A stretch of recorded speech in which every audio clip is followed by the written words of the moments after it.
Continuando con esta serie de videos, esta vez vamos a conocer en qué consiste las masas molares y porcentajes de composición.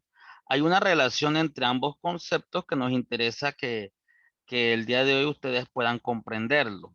Entonces, ante todo, ¿qué viene siendo la masa molar? La masa molar es la cantidad de masa, o sea, gramos, presentes en una mol de una sustancia específica. Entonces, las masas molares se relacionan con dos terminologías muy utilizadas en química, que son masa atómica, que no es más que la masa de un mol de átomos, cualquiera de los que está aquí ubicado en la tabla periódica. Las masas que ustedes están viendo, por ejemplo, la del titanio 4787, la del galio 69,72, cada una de las masas que aparecen en esta tabla, su unidad de medida se llama unidad de masa atómica, que nosotros lo conocíamos como UMA en décimo grado. Entonces, la diferencia que hay entre la masa atómica y la masa molecular es que la atómica, lógicamente, que vienen de los átomos de cada uno de ellos, rubidio, estaño, antimonio, arsénico. O sea, las masas que tienen cada uno de ellos vienen siendo la masa atómica. Y la masa molecular no es más que la que sale de la unión de estos átomos, que en este caso vendría siendo la formación de un compuesto. Por ejemplo, el agua. El agua es que está constituido por el hidrógeno y por el oxígeno. La sumatoria de acuerdo con su estructura química, que es H2O. Entonces podríamos nosotros determinar cuánto puede ser aproximadamente la masa molar del agua, tomando en cuenta las masas atómicas. Entonces, las masas atómicas con la masa molecular, la diferencia es que, como el mismo nombre lo dice, lo vienen de la diversa cantidad de átomos y de las moléculas vienen de la unión de átomos, unión de partículas. Entonces, tomando esto bien en cuenta, quisiera recomendarles esta página de internet que se llama fishersci.es, donde vas a tener acceso a esta tabla periódica, que es una de las más completas, donde están las masas atómicas, como también sus propiedades físico-químicos. Ahora, vamos a empezar a calcular la masa molar de las siguientes sustancias utilizando las masas atómicas redondeadas a enteros, a excepción de algunos cuyos redondeos no son evidentes. ¿Cómo así? En esta tabla periódica, fíjense que ustedes pueden tomar el cobalto como si fuera 59, porque prácticamente el redondeo es inminente. Incluso el hierro se puede considerar 56, pero el magnesio no lo podemos como considerar ni 24 ni 25 porque este es un número muy alejado para el redondeo, 24,31. El sodio lo podemos dejar como 23, el oxígeno 16 y así sucesivamente. Entonces, esas son las masas atómicas que nosotros vamos a utilizar para calcular las masas molares de cada una de las sustancias. Por ejemplo, vamos a iniciar con el sulfuro de sodio. Entonces, ustedes saben que para escribir la fórmula química de esta sustancia tienes que dirigirte a la hoja de iones que se le ha proporcionado. Por ejemplo, se busca cómo se escribe sulfuro. Sulfuro se escribe como S2 menos y el sodio se escribe como Na1 más. Cuando ustedes forman el compuesto que sale de esta sustancia, lo único que tienen que hacer es colocar primero la parte positiva, que es el sodio, y luego la parte negativa, que es el sulfuro, y se hace un intercambio de cargas. O sea, el sodio, ese 1 pasa al azufre, no se coloca, y el 2 del sulfuro va a pasar al sodio, que aquí se coloca. Entonces, tomando esto en cuenta, podemos determinar la masa molar de esta sustancia. Buscamos en la tabla periódica cuál es la masa del sodio, cuál es la masa del azufre. Aquí lo hemos extraído de la tabla periódica anterior. Ahora, lo único que tengo que hacer es multiplicar de acuerdo con la estructura 2 veces el sodio. Entonces voy a buscar 2 por la masa del sodio, que en este caso puede ser 23, y da 46. Vemos que nada más hay un azufre, o sea que el 1 se va a multiplicar por la masa que tiene el azufre acá, que en este caso lo podemos dejar como 32, y de esta manera hacer la sumatoria de las masas individuales de cada uno. o sea, obtener 78 gramos por mol. Aquí me está indicando claramente que tienes, para llegar al mol del sulfuro de sodio, tienes que pesar 78 gramos en la balanza. Es lo que se le está indicando por medio de este dato importantísimo para los químicos. Entonces, vamos ahora a hacer el mismo procedimiento, pero con el fosfato de calcio. Entonces, vas a buscar cómo se escribe fosfato en la hoja de iones y cómo se escribe calcio. Luego, aplicando la regla general, colocas entonces la parte positiva, luego la parte negativa y se hace el intercambio de cargas. O sea, el 3 va a pasar al calcio y el 2 va a pasar al fosfato. De esta manera obtenemos esta sustancia. Ahora, desarrollando, buscamos cuál es la masa del calcio, cuál es la masa del fósforo y cuál es la masa del oxígeno.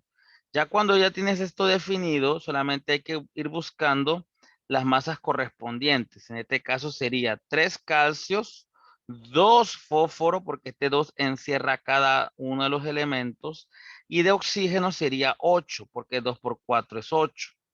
Luego que definimos los átomos de cada uno, lo multiplicamos entonces con las masas que aparecen en la tabla. 3 por 40, 120.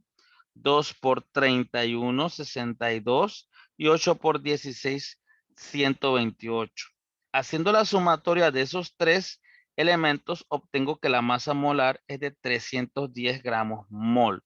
Cuando dije elementos me refiero a las masas, no a los elementos químicos como tal, sino a las masas de cada uno de ellos. Ahora, vamos a calcular la masa molar de la siguiente sustancia. Vamos a buscar la del ácido sulfúrico, que es una sustancia muy conocida y una de las que más se utiliza. El ácido sulfúrico, ácido viene de hidrógeno positivo y sulfúrico viene de sulfato, de acuerdo con las reglas generales. Entonces, a la hora de formular la sustancia sería H, el 2 va a pasar a encerrar al hidrógeno y el sulfato al sulfato, el 1. Pero recuerden que cuando se hace el intercambio de cargas, es importante tener en cuenta que este 2 de la carga es la que va a pasar contrario a cada uno de los compuestos o de los átomos que lo conforman. Entonces podemos sacar la masa molar. Vemos que hay 2 hidrógenos, 1 azufre y 4 oxígeno. Entonces desarrollando así busco hidrógeno, 2 por 1. Busco el azufre, 32, 1 por 32. Y busco el oxígeno, que es 16, o sea, 4 por 16. Entonces, la suma de esos tres formas parciales de cada una de las partes matemáticas, obtenemos que es de 98 gramos mol. O sea, aquí me está indicando que para llegar al mol de este ácido, necesito pesar 98 gramos. Eso es lo que me está indicando por medio de estos datos. Entonces, cada 98 gramos del ácido, obtengo entonces el mol de ese ácido.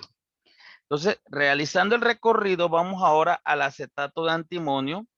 Buscamos el acetato, cómo se escribe en la tabla, y el antimonio 5, que el mismo nombre, la carga te lo delata.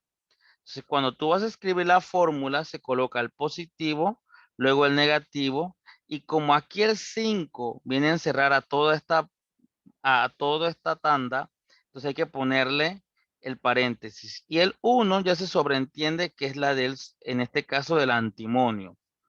Ahora, cuando ya tú tienes esto definido, busquemos entonces cuánto hay de cada átomo en cada átomo. O sea que aquí vemos que hay un antimonio. Vemos que este 5 encierra todo este ion. Entonces serían 10 carbonos, 15 hidrógenos, 10 oxígenos. Entonces, buscando las masas en las tablas, tenemos 1 por 122, lo podemos dejar como 122, 10 por 12, que es la masa del carbono, 15 por 1, que es la masa del hidrógeno, y 16 oxígenos, sabiendo que el oxígeno es 16, sería 10 por 16. La sumatoria de cada uno de estas cantidades da 417 gramos por mol. ¿Ok? O sea que para poder llegar al mol del acetato de antimonio 5, necesito pesar 417 gramos de la sustancia. Entonces vamos a ir cerrando esta parte de los videos por medio del porcentaje de composición. Entonces, en esta estructura química vemos que está constituido por carbono, hidrógenos y oxígenos y nitrógenos. Entonces, lo único que tenemos que hacer es contar cuántos carbonos hay en la estructura. Entonces, usted va a empezar 1, 2, 3, 4, 5, 6, 7, 8, 9, 10, 11, 12. O sea que fíjense que hasta el momento hay 12 hidrógenos, digo, 12 carbonos. Hay hidrógenos, usted puede hacer el conteo de los hidrógenos y el conteo de los oxígenos. Vemos que aquí hay 3 hidrógenos, 4, 5, 6, 7, 8, 9, 10, 11 y 12. O sea que prácticamente la forma de la estructura puede descifrar su fórmula molecular. Entonces nosotros haciendo el conteo nos damos cuenta entonces que hay 13 carbonos. Miren, 1, 2, 3, 4, 5, 6, 7, 8, 9, 10, 11, 12, 13 carbonos. La cantidad de hidrógeno lo podemos contar. 3, 4, 5, 6, 7, 8, 9, 10, 11, 12, 13. Entonces, eso es lo que hace que esta estructura pueda entonces sacarle su masa molar con facilidad. Carbono, hidrógeno, oxígeno y nitrógeno. Y desarrollamos primero extraer la masa molar de cada uno. Ya vemos que hay 13 carbonos, 13 hidrógenos, 2 oxígenos y un nitrógeno. Entonces, haciendo ese producto de la cantidad de átomos por lo que dice la tabla periódica, obtenemos entonces la sumatoria de esas cuatro cantidades que resultó ser 215 gramos por mol. Entonces, ¿cómo yo hago el cálculo del porcentaje de composición? Que es una de las ideas importantes que debes tener en cuenta. O sea, para yo poder determinar ese porcentaje, lo único que tengo que hacer en este caso es dividir la masa del carbono entre la masa total del compuesto y multiplicarlo por 100. 156 entre 215 por 100 y obtenemos entonces que 72,56. Entonces, el proceso es similar para el hidrógeno. Hay 13 en 215, se multiplica por 100 y obtengo que es 6,05. Y se realiza el mismo proceso para el oxígeno. 32 entre 215 se multiplica por 100 y obtengo que es 14,88. Y finalmente el nitrógeno, que dice que tiene 14 en 215, o sea, el 6,51. En conclusión, cuando ya usted haya sacado ese porcentaje, lo único que tiene que hacer entonces es verificar si la sumatoria de esos porcentajes te da el 100%. Y una de las cosas más importantes que debemos tomar en cuenta. ¿Ok? Entonces, ya ir finalizando, lo quiero terminar con esta estructura y el proceso es similar. Cuentas cuántos carbonos, hidrógenos y oxígenos hay en la molécula. Entonces, en este caso acá hay 6, 7, 8, 9. Entonces es interesante tomar eso muy en cuenta, porque los hidrógenos están, aquí hay C9, H10, 1, 2, 3, 4, 5, 6, 7, 8, 9, 10 y un oxígeno. Y con base a esto podemos sacar, de acuerdo con las masas que él tiene, 9 carbonos, 10 hidrógenos y un oxígeno. 9 por 12, 10 por 1 y 10 y 1 por 16 por tener nada más un oxígeno. La sumatoria de los compuestos estos que aparecen allí resultó ser entonces de 134 gramos mol. Y podemos entonces determinar sus porcentajes también. Porcentaje de carbono sería 108 entre 134 por 100 y resultó ser 80,60.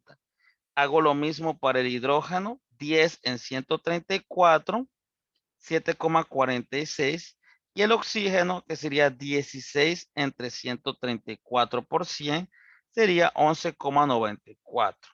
Y como paso opcional, podemos hacer la sumatoria de esos porcentajes y obtenemos entonces el 100%. De esa manera es que termino esta intervención. En el tercer video que les voy a compartir, empezaremos a ver la parte estequiométrica de los factores de corrección. Entonces espero que lo puedan ir asimilando. Saludos.